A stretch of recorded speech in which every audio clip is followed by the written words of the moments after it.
what I suspect.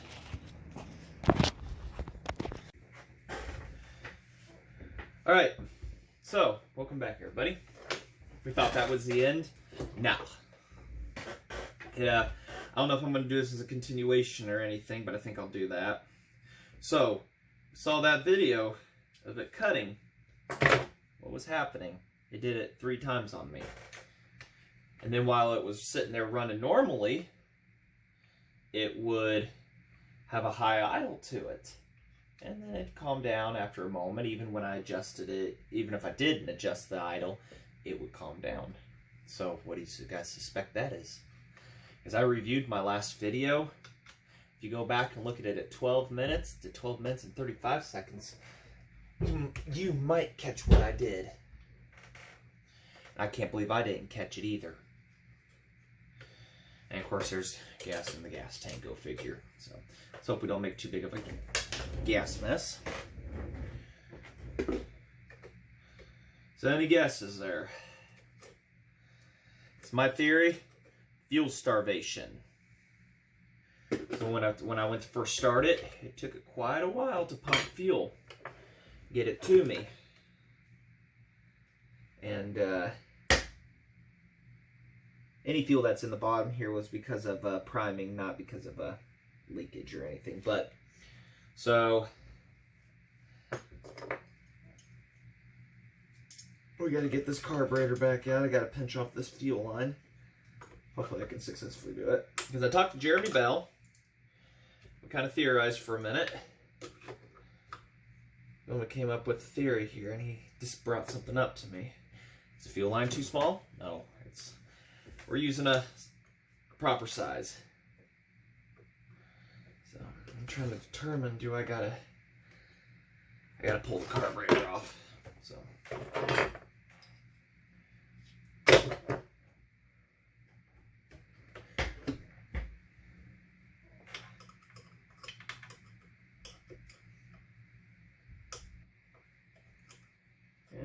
there we go.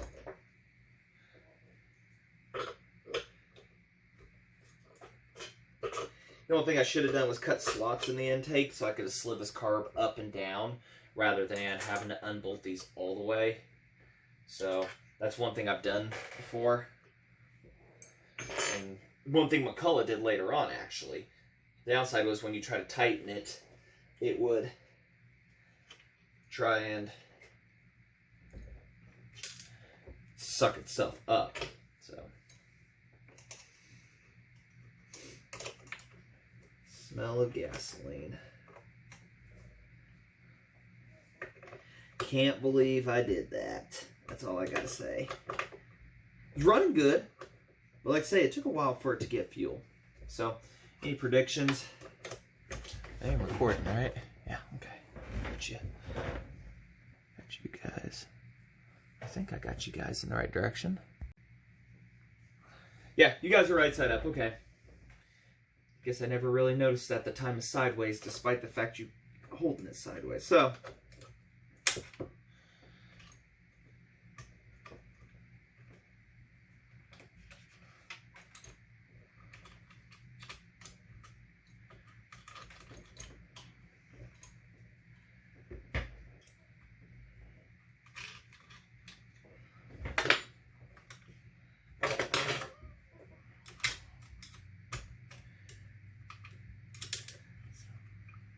let's find if the nuts drop down. I don't care.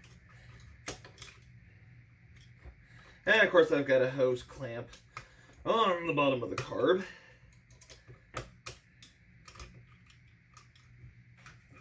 It's either being, I know what I did, but it's acting like it's being only gravity fed. And the impulse was fine.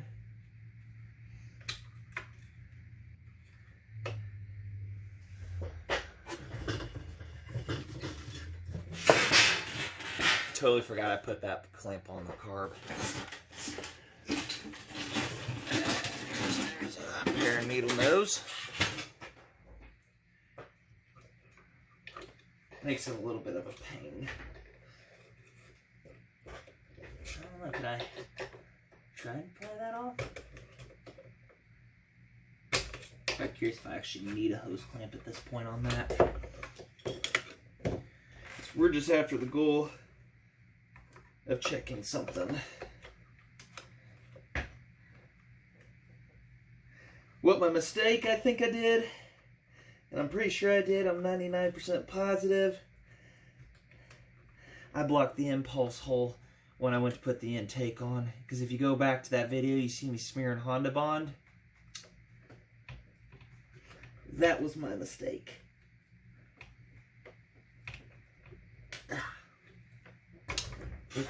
Yummy. So, obviously it's getting fuel, but we gotta remove a couple things here.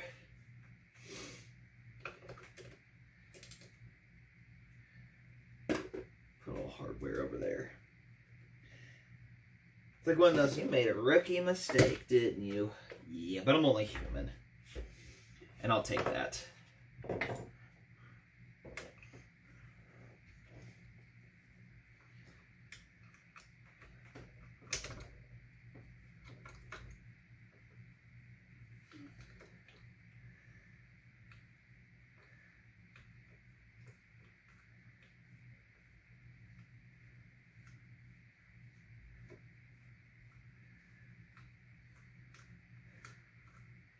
I don't know if we'll get this done tonight because it's dark outside, like I say.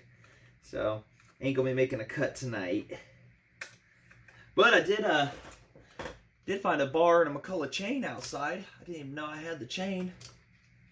So, it's always positive, eh?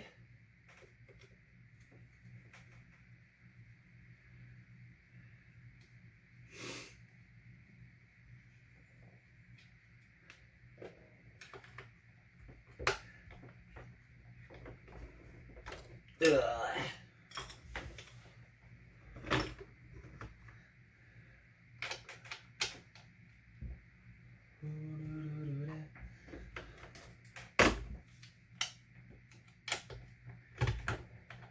Come on. Alright, here's the moment of truth, guys. Well, Honda Bond was holding good. Well, yeah, I did block it, and I did not. And of course, the Honda Bond didn't stick to this. It's sealed, but I'm glad I didn't use seal all. But there it is right there. That little nipple right there proves that I did not. That right there, that means I blocked off the impulse hole. And I did not even cut a hole in this gasket for it. That I know of. No, I didn't. So, what was my problem? I didn't put an impulse hole in it. I blocked it, so. Yeah, it looks like it's blocked on the block, too. Might be because of Honda Bond on it. I'm pretty sure it is. So, I'll get a drill bit and... we need to get a tiny drill bit to get in there.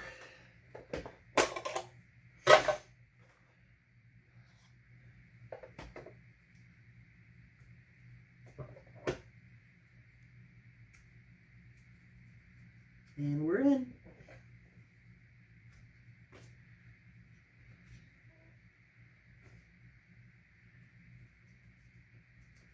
There it is. That was my fuel starvation problem when cutting.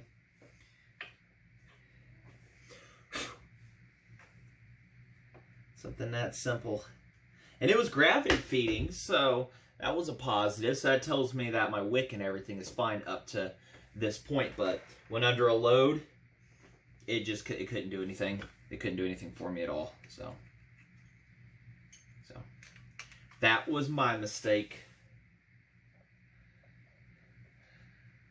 So Honda Bond's holding on very well. Oh, it was. Against gasoline, it's holding its own very well. Against the gasket material, I don't know, but it's meant to stay clamped, so I need to find a hole punch, whatever I did. Yeah, it's in my thing over here. And I might make a new one of these gaskets real quick just for good keeps. And I threw away the old gasket, so I didn't have anything to actually double check. So I'm going to stamp a hole right there. That's all we needed right there the entire time, and we would have been easy street. So we're going to go ahead and make a copy of this gasket here real quick. I'll go ahead and do that. And I was also told by Jeremy that people want to see how to make your own gaskets and everything, so I might do another separate video on that whenever we get to another saw. So, but that right there, we need to make a new one of, or try to scrape the stuff off this one and try again, and we won't be able to go until tomorrow. So that was the problem. As I've said, to tisket a tasket, put a hole in this gasket. It's just amazing how that worked.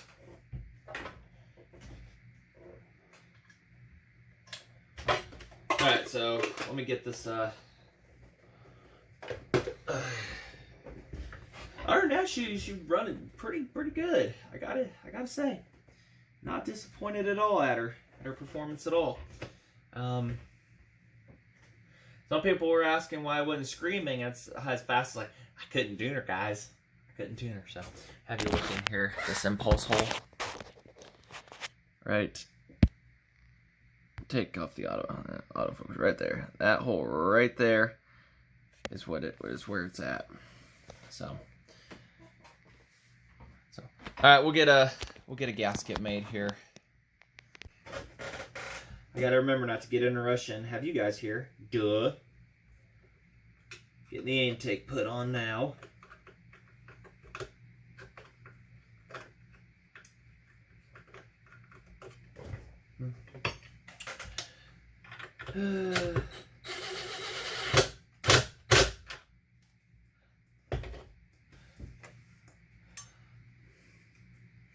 Well, this should be the exact problem because gravity fed is not going to do it the job for this saw.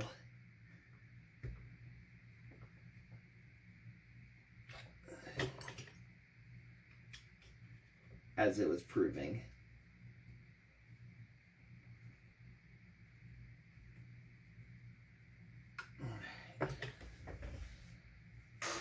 Alrighty, so what else we got here? Now we gotta get the car back on with a bunch of gasoline in the tank, and I see this not ending well. Alright, let's get some tools out of the way here. The nuts are over there for it.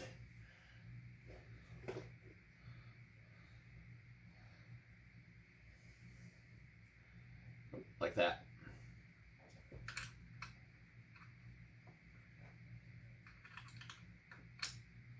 Oh, look at that. Fell right in. Can you believe that? Neither can I.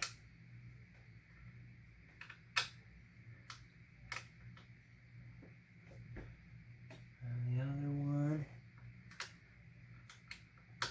So hopefully we'll be able to do a cut with it tomorrow.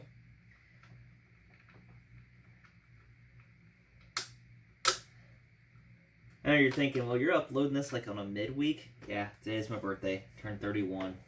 I'm quite curious if that hole is good enough on that impulse line now. Oh, curiosity kills the cat on this one.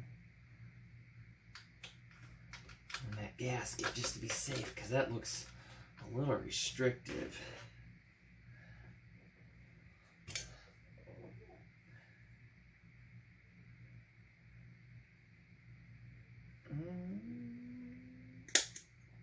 Yeah, that'll do. Theoretically.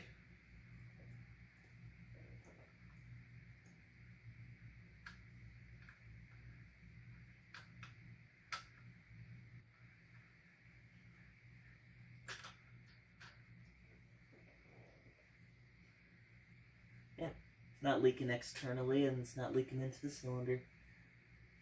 Not that I see. That time everything's squished and everything. It should pulse as it should. Worst part about this is going to be reattaching the fuel line. I'm just curious if I actually need a hose clamp. After all, it's got a bigger, more than big enough barb on it.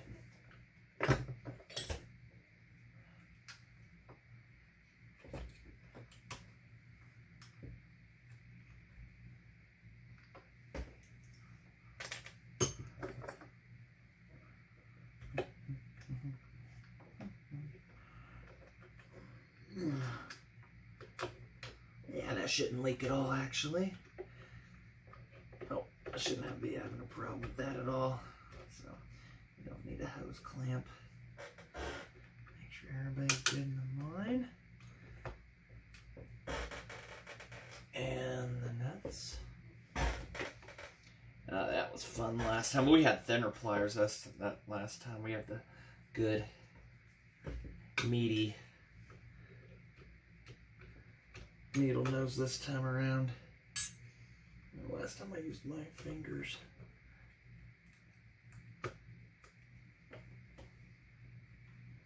Just got to get a thread started.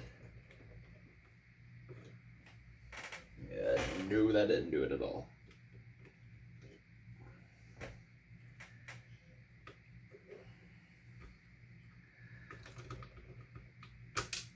We'll fight this. I'll get it started and then we'll go from there. Alright, fun it back on.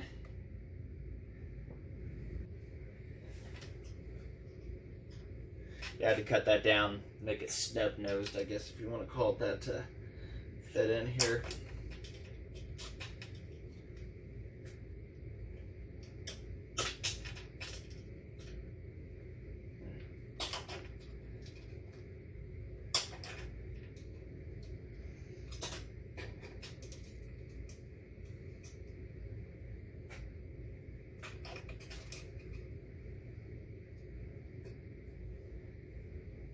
We're almost to 500 subscribers. Last I looked, I was at 497. Yeah, that's pretty good.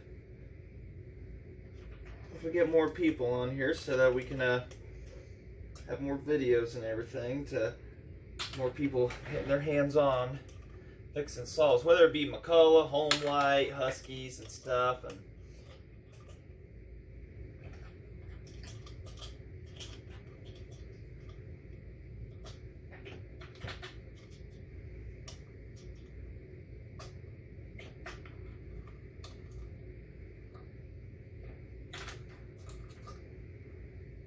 get your hands dirty. I wonder how bad that's blinding you guys. So, that's problems and troubles to worry. I'm pretty sure a lot of people fast forward through the little stuff here, but it's the struggles that count. So we pretty much got this tied up.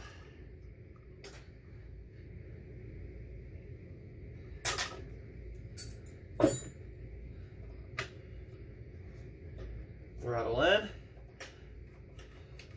Let's get our top crossover on, because that also holds down the tank too, so that prevents any leaks. These two bolts do. See, very simple to work on. And of course, we're gonna have to let it sit overnight. So, I'll put this on right. Goes underneath. In there. I might upload it like this, and then we will try again for tomorrow. So you guys can see what was happening firsthand. And a big thanks to Bug Cooper for the parts and everything. The starter cover here with the adjuster in it, built-in adjuster.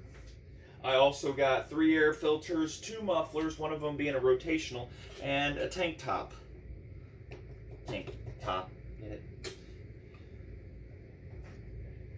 I don't remember that one being such a pain unless I've got it in the wrong slot.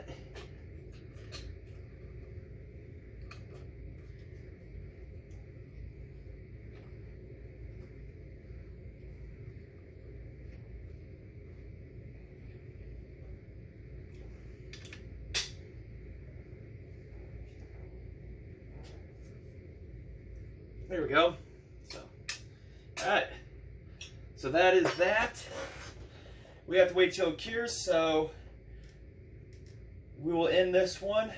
And like I say, hopefully we don't have that starvation cutting in the wood when she's under a load. It was cutting real good and everything, and then just I had to go back to the garage, put prime fuel in it a couple times, fire over, and after it gravity fed itself back, it sit there and idled fine. If I revved it up, it would rev, and then you know, it idle high, and that should have been a sign, something going on, but, so, and that, I mean, it's, the compression's got so much better on it, so, alright, I guess we'll wrap this one up. So, next video, cutting part 2. Thanks for watching. Like to see, comment, like, subscribe, hit that bell to get any notifications, and we will be continuing this one on the next video.